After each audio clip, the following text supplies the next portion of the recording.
Assalomu alaykum hammaga. Navbatdagi velosipedimiz Credler Germaniya mahsuloti.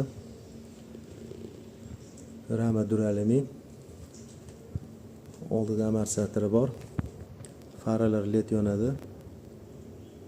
O'qida generator bor, Shimano.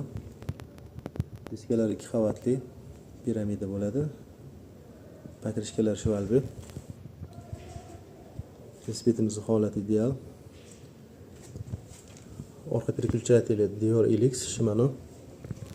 Sidena Royal italyanskiy. Velosiped qo'l mehnati, handmade yozib qo'yilgan.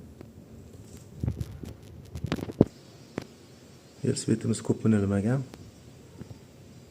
Ko'rishingiz mumkin. Venus regulirovочный. Kimga shunaqa yaxshi velosipedlar kerak bo'lsa, Telegram guruhimizga kirib ko'rishingiz mumkin. Har xil turidan bor. Velosipedimizning narxi 2 300 ming so'm. Manzil Toshkent shahar.